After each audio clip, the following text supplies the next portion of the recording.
Hi guys, what's going on, and welcome to another, hopefully soon-to-be epic battle on Rome 2. So, I've gone in for another 1v1 again today. I think the first one that I did was that 1v1 obviously with the Romans, and I actually really enjoyed that. I think sort of being in control of my own destiny sort of had something quite enjoyable about it. So we're going to be trying this again today, but we've gone for a little bit of Pike spam basically. We are playing obviously as Macedon. You've got all these heavy Pike infantry who are going to be in the front ranks, sort of forming the bulk of my army. Let me just move these spearmen backs. Ready. Gives me my pikemen as my front line. I think if I let me, I'm going to stretch them a little bit further. Like that. Because I want to create as broad a front as possible. So I've also then got 2 units of hoplites. Don't need to stretch them quite so thin. Just going to put on the 2 flanks here. Oops, got a bit thick there. Put that like that. So behind them we have got 2 units of these very heavy thorax spearmen, which is fine. These are going to be sort of obviously my main infantry, preferably my sort of flanking force, who are going to support the wings, because obviously pikes are good, but I suspect pikes are going to be only good frontally on. And as soon as you start to get into sort of flanking fights where it's not quite a straight pitched battle, straightforward line, I think they're going to sort of fall apart quite quickly. So we've got 2 units of shock cavalry and our general in his companion cavalry. I'm probably going to put these 2 units of cavalry, these lighter cavalries, down here on the flanks, and then we'll put my general over on the other flank. I think he's got a few interesting abilities. Intimidate war cry, is that going to be a morale? Reduces enemies' morale for a short period of time. I've got to remember to make use of that this time, because that can be pretty useful in trying to break the back of some of the enemy units. And I also want to bring my slingers up nice and close to the front lines, so we can make use of them as well, because they're going to kind of be trying to cut down some of the enemy ranged units early on in the battle. So that's pretty much the layout I'm going to go for. Pretty conventional layout, I think. I don't think there's anything out of the ordinary about that.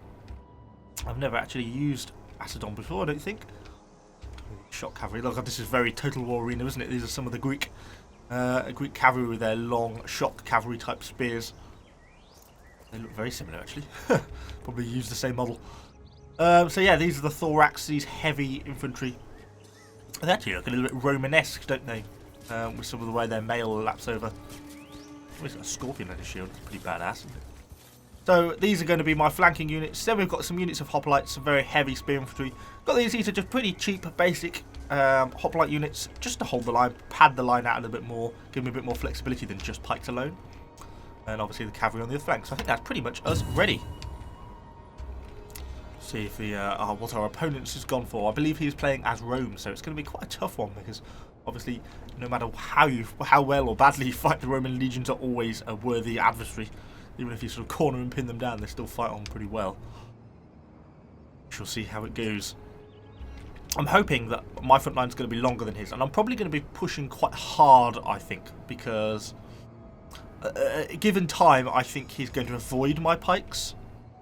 And really, that's exactly what we don't want to happen, because pikes are kind of the essential bit for securing victory in this. I think if we can want to pin his front line against the front line of my pikes, and then because I'm hoping that I've got a longer front line, I want to envelop then with my sort of heavy swordsmen, my hoplites, sort of the more flexible units to get around the back of his army. We're starting in 10 seconds. He's obviously still sort of sorting out some of his units. Set everyone, because we're just going to advance, I think, straight from the off. Okay, so he has kind of done what I expected. He could do with moving everything down a little bit. He shifted himself. Okay, so we'll double time it to our new position. He has got a much smaller line. He's got a massive array of units, though. He's placed his stakes the wrong way. I've just seen that. Look at that. That's brilliant. So he's got quite a lot of cavalry. He's also gone in for some artillery, which is going to prove a real pest for us. He's obviously going for a very defensive line. Well, I'm fine with that. That's going to suit at least what my original plan was quite well, I think. Which is going to be a pain, though, with getting shut up by all this artillery here. It's already taking very heavy casualties to a lot of my pike units, as our units there now start to form up. So let's double time it forwards. Start to get ourselves into position. Look at my pike infantry. Yes, these are the ones that will go straight into pike wall when we get into range. I think with no choice to attack, he's got the range advantage. I don't think there's any other way around that. We at least need to get into range of our missile units. We probably do out range him on the missiles because he's mostly got levies and stuff, which obviously haven't got any range.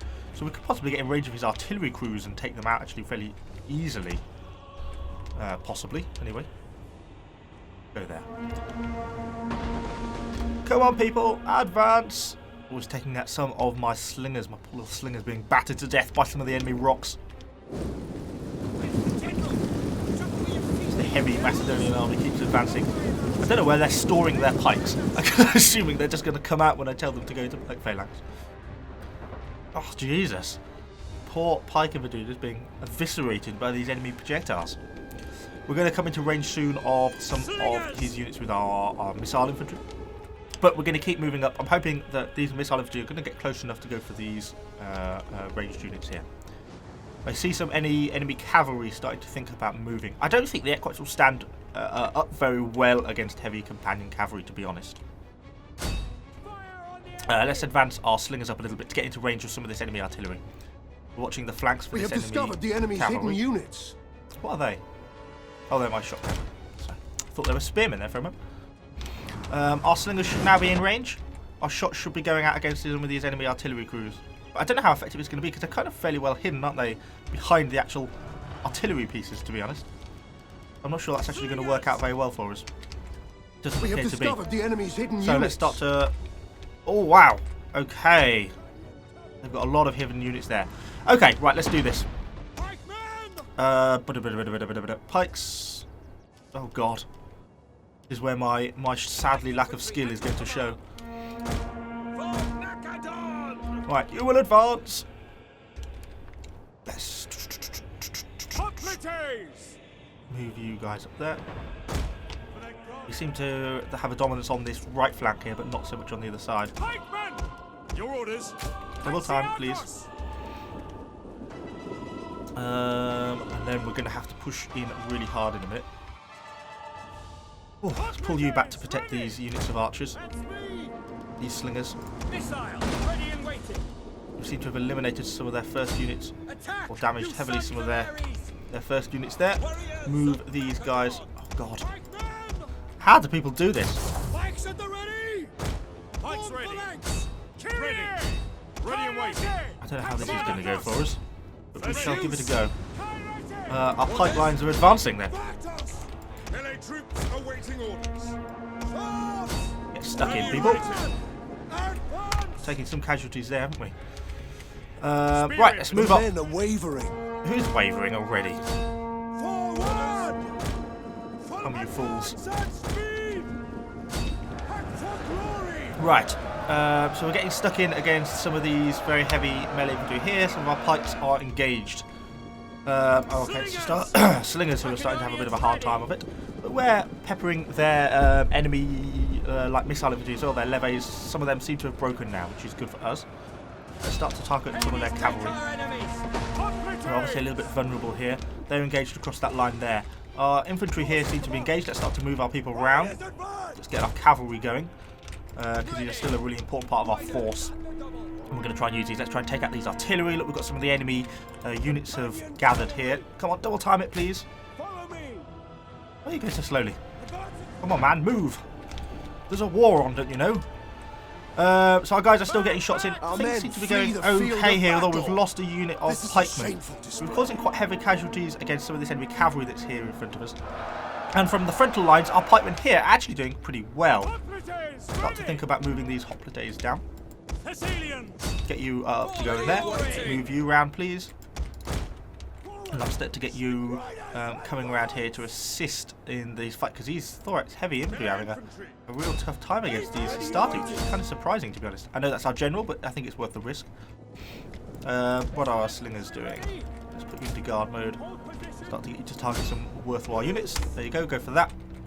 The enemy general is We're going to be breaking this flank by the looks of things. Our general is under attack. I know our general is under attack. Where's our general's unit? Let's grab him. What is it? War cry? Oh, actually, it's already broken. Okay, cancel that ability use. Move there. You go there. You go there. God, I'm almost shaking. Right, bring you around. I think we've got this, to be honest. It was far too static. Look, our pikemen really did their job. They just annihilated this line. Look, these guys can't even get close, and they just got some of the light infantry. He obviously ran out of money and tried to go for an excessively heavy unit type. Thessalian cavalry! Thessalian in there. cavalry! Oh, turn, about, pikes. Thessalians! Sons of Ares! Hades! Orders! Enemies! Okay, bring you around. Riders at the double! Oh, Advance! as I say, Romans are not a match for the heavy Greek cavalry. Advance at speed! Ready and waiting!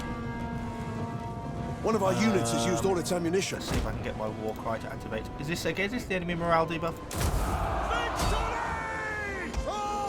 All go on. I think we have easily got this one in the bag now. Let's bring these thorax infantry in against these guys here. You go in against that one there. Your orders! Start to put some pressure on these guys now. I think our missiles are actually out of ammunition now. Look at these. The last of their units all wavering now. As our thorax infantry are actually kind of getting stuck in to the wrong fight. Kill them. Yes, they're routing. Nice. And there we go. An easy, decisive victory for Macedon. Alexander the Great would not have been disappointed in me. It's about the first time ever, I think, I've not been disappointed with myself on all of these battles. Okay, that went pretty well. I think he... obviously, we had fairly limited money. I know different people pick different tactics on this sort of thing. But I always make sure when I set up these battles, I don't give vast amounts of money, because I just don't want elite armies every time. Which is kind of why I went for pretty cheap units of pikemen, because I don't think there's a lot better between having sort of super pikemen, you know, at 1600, 1160 cost, compared to the much sort of cheaper just pikemen down here. You see the difference between the two, it's double the price. But really, if you get stuck in front of a pike wall, that's kind of it. It doesn't matter whether it's cheap pikemen or amazing pikemen. That's kind of the end of your lot. So in my opinion, I think that's quite an effective way of doing it. So anyway, hopefully you enjoyed this video. If you did, let me know what you think in the comments down below. First time I've sort of tried a bit of pike spam, and I think it worked out pretty well. So thanks for watching, guys, and I shall see you all next time.